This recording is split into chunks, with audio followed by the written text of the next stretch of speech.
UNRWA opens an investigation of Israel. The Biden administration expands the ferocity of its attacks against Israel, with Benny Gantz getting caught in the crosshairs during an unauthorized visit to Washington, D.C. this week. I'll have all of that and some thoughts about the new era that we're living in coming up on In Focus.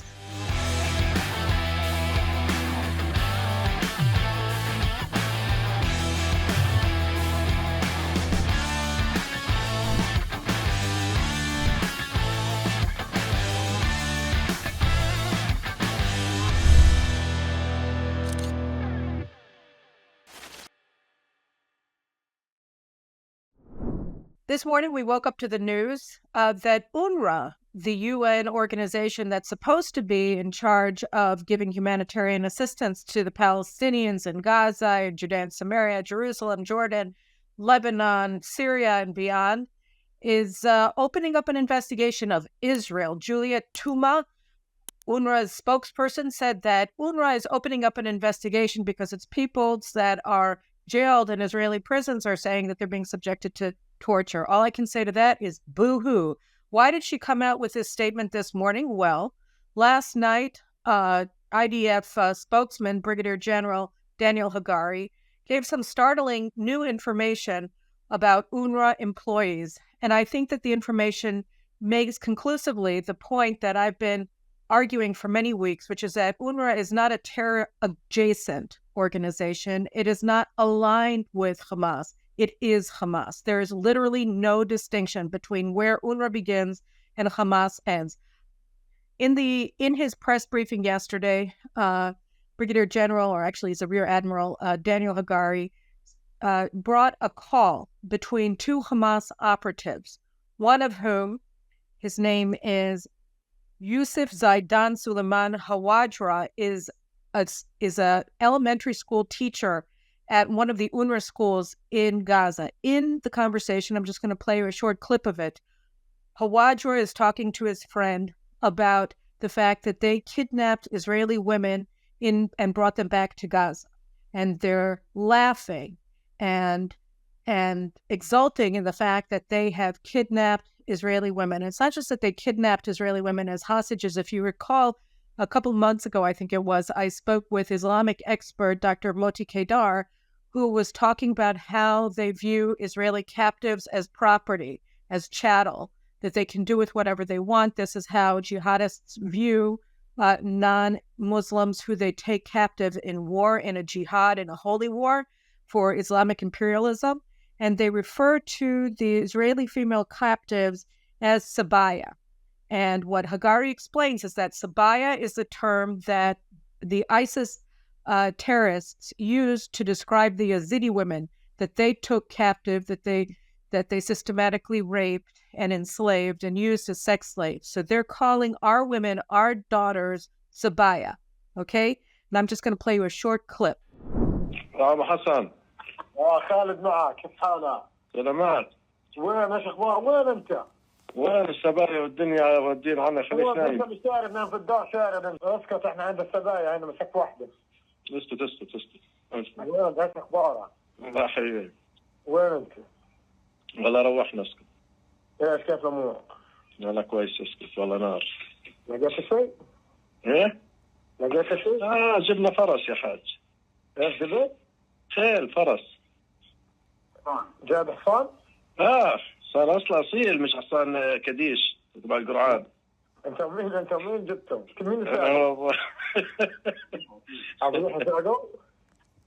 ايه كيف الامور؟ ممزح يا راجل كيف حالك؟ والله حسينا جوا. لا يا راجل. والله بعد جحد والله مبلجينهم جمعتنا. لا شفت مناظر؟ شفت طق طلوع العينين طخينهم. كم واحد شفت؟ شفت 2. والله. شاب من عندنا من جامعتنا. طيب كان سحبتهم يا حبيبي. I think anybody who has daughters, anybody who knows a woman, any woman who listens to that tape has to understand what we're dealing with here. And of course, it took the New York Times 2 months until late December to even acknowledge the massive scale of the sex crimes, and the UN Women has only acknowledged it officially yesterday. At any rate, leaving aside that fact, in his briefing, Hagari went on and said he gave the names of many, many other UNRWA employees, school teachers, social workers, school advisors who engaged in terrorism on October 7th, who participated in the slaughter, in the burning, in the rape, in the abduction of Israelis that day that led to the murder of 1,200 Israelis, the captivity of 246 Israelis, and the wounding of thousands more Israelis, the overrunning of over 50 Israeli communities, et cetera, et cetera. So he said in this briefing that 450 UNRWA employees were active terrorists, so were either involved on October 7th or have subsequently engaged in terrorism on behalf of Hamas and Islamic Jihad in the war in Gaza. So this is not terror aligned. This is not terror facilitating. This is a terrorist organization. It is funded by the nations of the world. Now it's been defunded by some of them, but it has to be shut down. If you're opposed to terrorism, then you have to want UNRWA to be shut down. And it's actually convenient in a way that UNRWA is saying, okay, now we're going to open an investigation against Israel, because it's just like, it's not even the cat protecting the cream. This is literally exactly what they're doing on college campuses all over the world, which is inverting reality and saying that Israel is committing genocide when we're defending against a genocidal enemy, which is a whole of a society enemy, that this is the mass participation of regular, uninvolved Gazans, right, civilians, in the invasion of Israel. It was led by Hamas, but thousands of Gazans participated in it, and thousands more continue to give succor support. And the first among those are the officials of UNRWA, which again is it's not adjacent to Hamas, it is Hamas.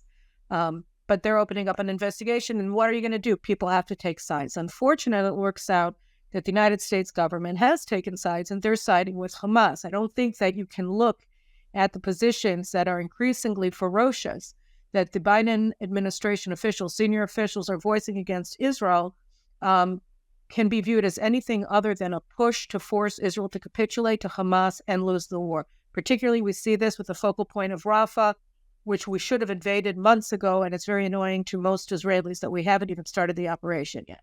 But the Americans are coming down like a load of bricks, demanding that we defend Rafah. I mean, it's why? This is Hamas's last terror stronghold.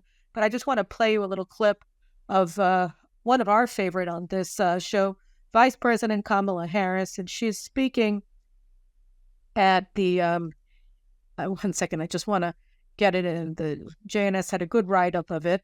She was overlooking the Edmund Pettus Bridge, the site of Bloody Sunday attacks on civil rights activists in 1965 in Selma, Selma, Alabama. And she opened her speech marking the 50th anniversary of that violence by addressing Israel and Gaza. And this is amazing. Condoleezza Rice did something similar when she was, when in 2007, when she went full-on anti-Israel. She started comparing the Palestinians to the schoolgirls in Birmingham who were murdered by, I think it was the Ku Klux Klan in 1963, who went to school with her.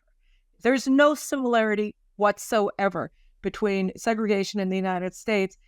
It is an insult to Black Americans and to their history in the United States to try to make a comparison between them and the Palestinians, which as a society are organized around the concept of genocide, that they want to annihilate Israel, they want to wipe it off the map, and they wildly support the atrocities that their people, their elected representatives, the Hamas terrorist organization, led them in perpetrating on October 7th. Okay, so I can't imagine a bigger slur of American Blacks than to compare them to the Palestinians. But that's what Kamala Harris did, simply through the symbolic of her speech, where she was standing there at the Edmund Pettus Bridge and talking about the suffering of the Gazans. Let me just play you a clip. Given the immense scale of suffering in Gaza, there must be an immediate ceasefire. For at least the next 6 weeks, which is what is currently on the table. This will get the hostages out and get a significant amount of aid in. This would allow us to build something more enduring, to ensure Israel is secure, and to respect the right of the Palestinian people to dignity, freedom, and self-determination. Right. So what she's saying there is that she wants the Palestinians to win. Right. That's it. She's equating what happened to our people on October 7th, what continues to be perpetrated against the hostages in Gaza, and Hamas won't even let us know who's alive among them. That's why there is no ceasefire, because they won't give us a list of the hostages that are still alive. So how can you negotiate anything when you don't even know what you're talking about? Right. But she's saying, oh, no, Israel has to lose. Oh, yes. And we want to give the Palestinians a state, in so many words. So it doesn't matter. 99 members of Knesset said that they opposed a unilateral governments outside of Israel unilaterally recognize Palestinian state. But I mean, just think about it. If Biden recognizes a Palestinian state, then ostensibly the Palestinians get to open an embassy in Washington, and the United States is going to open an embassy where? In Jerusalem for the Palestinians? It's crazy. Anyway, so what was interesting about all of this is that it's a real learning experience for the Israeli left. I'm not sure they're completely going to be able to pick it up, because they're so moved by their hatred of Netanyahu and their obsession with trying to oust him from power. And you see it all over the place. They've restarted their anti-government demonstrations. They found a new excuse with the ultra-Orthodox draft. Never mind that the same people that are calling for ultra-Orthodox Israelis to face mandatory drafts are the same ones who were saying that everybody should stop serving in the reserves back in August, just 6 weeks before the invasion, because they didn't like the government's judicial reform agenda. But the same people, without batting a lash, are now saying nobody's allowed not to shirk their service. But be that as it may, they're trying to oust the government from power, and synchronized with this new campaign here in Israel of the left to try to oust the government, to try to foment either new elections so that we can have a new government, as Ehud Barak said in a Twitter space on February 13th, that the former prime minister is ahead of the whole insurgency that Israel faced for 10 months before the October 7th invasion. So he was saying the Knesset needs to call new elections by the end of February, he said, and now now, in order for 90 days to pass, and we can have a new government by June so that it can work with Biden and build a Palestinian state, which nobody in Israel wants. But that's their plan. So they're desperate to force the government to collapse by, the next week or so that they can get their election, so that Biden can get his Palestinian state. So synchronized with this new push to force the government out of power, we're facing this new American escalating hostility against Israel and push for more humanitarian aid into Gaza. And this is why would Hamas make a hostage deal? This is what a left-wing general said on Channel 12 last night, Kira Island. He said, the Americans are now putting so much aid into Gaza, and it's uncoordinated at this point with Israel, that, the Hamas has absolutely no interest in cutting a deal with us, because they're completely supplied. They can fight forever thanks to the United States. And so there won't be a hostage deal. All of our hostages are going to die because of the U.S. saying that they want to get the hostages out, but they keep resupplying Hamas. So that America's effective support for Hamas against Israel today is sealing the fate of our hostages. And what's more, it's strengthening Netanyahu, because the Israeli public sees this, and the more open the American animosity towards the government is, the more Israelis rally around Netanyahu, because they realize that he's the only leader who's willing to withstand American pressure, to stand up to them, to defy them, and to continue to prosecute the war for our survival to victory, first and foremost in Rafah, but also beyond. And so here's Benny Gantz, and on cue he comes to Washington. And the idea that they were pushing in the anti-Netanyahu media here in Israel is that Gantz was going to be able to solve the problem with the Americans in a way that Netanyahu can't, because it isn't that Biden and Harris and all of their associates, Hadi Amar, Meir Bitan, Tar, and Robert Malley, and Tony Blinken, it's not that they're hostile to Israel, they're only hostile to Netanyahu. So they're going to be able to make a deal with Gantz. And he really got blindsided, because he comes to Washington, and I think on the plane to Washington, here's Kamala Harris likening Israel to the Ku Klux Klan, right, on the Edmund Pettus Bridge in Alabama, right? So here she is completely maligning not Netanyahu, but the state of Israel. And he comes in thinking, well, all she hates is Netanyahu, and that's not what he found. And so he got, ambushed by her and by Brett McGurk, who's the official in the National Security Council who's in charge of Israel. And he's also, he was one of the negotiators of the Iranian nuclear deal that transferred American support for Israel to Iran back in 2014, 2015. And he met with these Democrats on Capitol Hill, and he met with all of these people, and they're all attacking Israel. Not Netanyahu, Israel. They want Hamas, they want a ceasefire. They want a ceasefire now, like Kamala Harris said.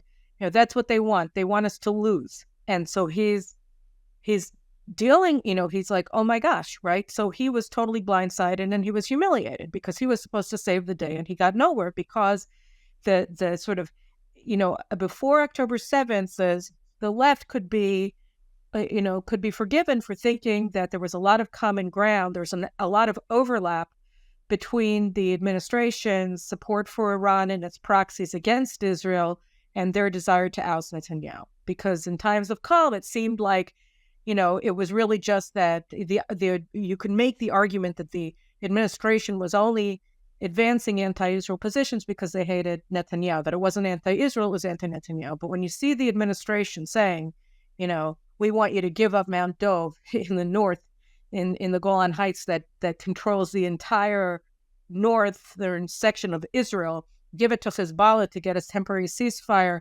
and don't go to war. And we're supposed to give up sovereign territory to Iran's Lebanese proxy in Lebanon that controls Lebanon is insane. But that's what they're trying to negotiate.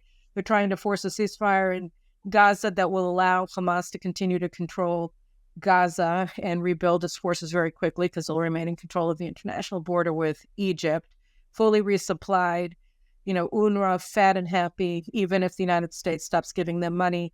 And all of these things happening, the United States is siding with Iran's proxies in Lebanon and in Gaza against Israel. And so you can no longer make the argument that there's overlap, that there's so much shared ground between the anti-Netanyahu left and the anti-Israel Americans, because there isn't, because it doesn't work anymore. So they totally humiliated Gantz, and I don't know what conclusions they're going to reach, but it certainly, at the end of the day, backfired, and I think it's going to increase public support for Netanyahu, this whole thing, and certainly it's going to increase the likelihood that Israel will move very quickly to finally operate in Rafiah because the Americans are so over the top. Now, why are they so over the top? They're so over the top for two reasons. One is because they've been convinced that, their foot soldiers are all progressives and Islamists, and they need to show how anti-Israel they are in order to maintain their base, in order to keep their base happy. But of course, their base isn't really, it's not even the majority of Democrats. And so it's crazy politically. I wrote about this both in JNS and also in the New York Post this past week and explaining that this makes no political sense. And really what they're doing is scapegoating Israel and the Jews for what may very likely be an electoral collapse in November. But at any rate, you can read the article. The larger point here is that the administration no longer wants to pay lip service to Israel because they fear that the bear hug that Biden gave Israel after October 7th is actually now ricocheting against it. Fareed Zakaria said it in his monologue this week on his television show that they should never have given us the bear hug to begin with. But these kinds of messages that are coming from senior Democratic operatives in the media like Fareed Zakaria and James Carville and others are telling the administration, which is already in a tailspin because they're behind in the polls in all the swing states, that what they need to do is ratchet up both their anti-Israel policies and their anti-Israel rhetoric. So in comes Benny Gantz thinking that he's going to get praise because he's not Netanyahu, and he gets instead, gets the carpet pulled out from under his feet, and he's humiliated. So that's what happened. And hopefully the Israeli left will learn the lessons and stop trying to overthrow the government in the middle of the war. But we'll have to see about that. And here I just want to turn very briefly to something else, which is that I think Biden said a few weeks ago, and I quoted it at length on this show, that he said that he had been speaking to Netanyahu, and Netanyahu said on the phone call, when they're talking about when Biden is demanding that Israel limit its operations in Gaza to protect all of these innocent civilians who, at best, you can say that they're victims of Hamas, and at worst, it's that they are Hamas, certainly UNRWA is. But so he's remonstrating Israel as per usual, hectoring us, saying, you have to stop, you have to limit your bombing, you have to limit your military operations. Yes, of course, we want you to win, but you're not allowed to actually take any measures that you need in order to win. And so Netanyahu, according to Biden, said, how can you talk to us this way after what you did with Dresden? And Biden responded to him, that's why we founded the UN and all these international organizations that are supposed to prevent this kind of carpet bombing that the United States and Britain carried out over Japan, over Germany during the course of World War II. And that's what they're there for. And I think it's it was a significant exchange, especially because of what we're seeing in Lebanon and what we're seeing in Gaza. And I'll talk about this probably at greater length, but I just want to throw out something that I've been thinking about. Look, Israel faces a genocidal foes that, like the Nazis towards the Jews in World War II during the Holocaust, simply want to kill all of us. We see their allies in the United States and in other Western countries that are calling for genocide of Israel from the river to the sea. Palestine will be free, accusing us of genocide, projecting the crimes of our foes onto Israel, onto Jews in the diaspora, and hounding people, harassing them out of the public square, whether it's Widener Library at Harvard or any other public space in MIT, at Columbia, Cornell, Berkeley, whatever, all of these places. So we see this push there. Obviously, here, what we saw on October 7th made very clear what we can expect from a Palestinian state if, God forbid, we're ever stupid enough or coerced by America or whomever to allow such a state to form in Judea and Samaria, which is a genocide. And it makes me really think about there's an argument between the Zionists and the American Jews after World War II about what is the proper response to the war. And the Zionists said Jewish statehood, Jewish power, we need to be able to protect ourselves. And the American Jews said international humanitarian law, and that's going to tie up everybody in so many different international humanitarian law knots that they're not going to be able to carry out genocide. Well, this isn't true, right? I mean, the Zionists have, I think the power people have won this argument conclusively, and they won it conclusively both on October 7th and every day since then. Because what we're saying is that the United States immediately came in and said, we expect Israel to abide by international humanitarian law, which then they make up from day to day in order to claim, right, that everything that Israel does is somehow or another a breach of international humanitarian law, when actually nothing that Israel does is a breach of international humanitarian law. And here's the main point that I want to make here. The UN, I think it's called, the UN Charter, stipulates that you can't take territory during the course of the war. You're not allowed to occupy territory or whatever.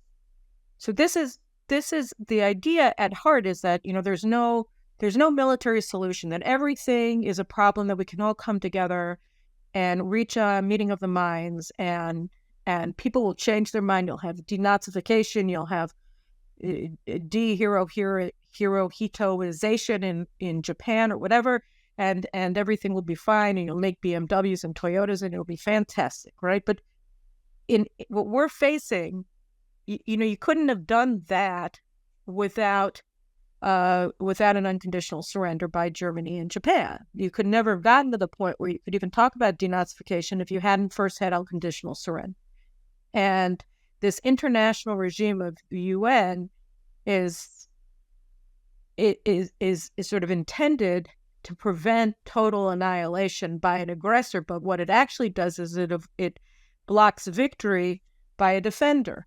So it says you can't win, you can't seize territory that you need in order to prevent another genocidal assault on your people. You can't do anything, you can't seize territory in Lebanon in order to allow your people to come home to the border towns in northern Israel where they face a genocidal foe across the border fence. You can't actually do the things that you need to do in order to exist. And so therefore, at the end of the day, the UN and the UN system is reduced not to being a terror-adjacent system, but to actually being a terrorist system, to being a system that enables, that funds, that clothes, that feeds, that indoctrinates jihadists to carry out genocidal assaults like October 7th, and with an eye towards continuing them on till Israel is eradicated. And so we're facing sort of a pivot point, I would say, in the way that we look at war, in the way that we look at defending ourselves in war, in what it means to win a war. And here I'm just going to leave you with one thought, which is that at the end of the day, when you're facing an enemy that simply wants you to be annihilated and enslaved and humiliated, which is exactly what we're facing, not only with Hamas, but with Hezbollah, with Iran, and all of its proxies that we're now surrounded by. You can't try to find a diplomatic solution to the problem until you've achieved military victory. You can't actually talk about the day after, as the Biden administration has been hectoring Israel to do, until you deal with today. And today you have to fight. And today you have to, exactly what Prime Minister Netanyahu and the government said after October 7th, we actually have to eradicate the enemy. We have to annihilate Hamas and its regime. And absolutely everything that the Americans are dictating to Israel undermines that effort. So I don't know. I guess we're already in an open breach with the United States on this, as Benny Gantz experienced this week in Washington when he went there thinking that they were going to be his friend because he's the anti-Netanyahu, and only to discover that that's not the way Washington is flying these days with the Biden administration. And we're just going to have to weather this storm. And people who think about war and think about strategy and think about how to resolve conflicts have to recognize that the answers that were found with the architecture of the post-World War II international system don't work anymore for a number of reasons. And we can go into them later. But the main reason that I want to just focus on now is that they block Israel in this case, but also the United States in Iraq and in Afghanistan and in countless other struggles. They block you from doing what you need to do in order to actually survive. Israel cannot survive with a genocidal regime capable of continuing to attack it and with that enjoys international support. We can't survive. It'll just get worse. It'll just get worse and more dangerous.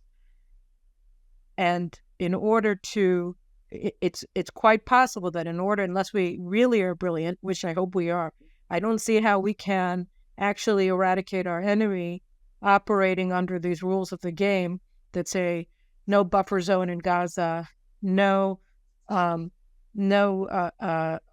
open immigration, not even forced, God forbid, but letting Gazans leave. You have to leave them all there so they can just stew in a sea of hatred.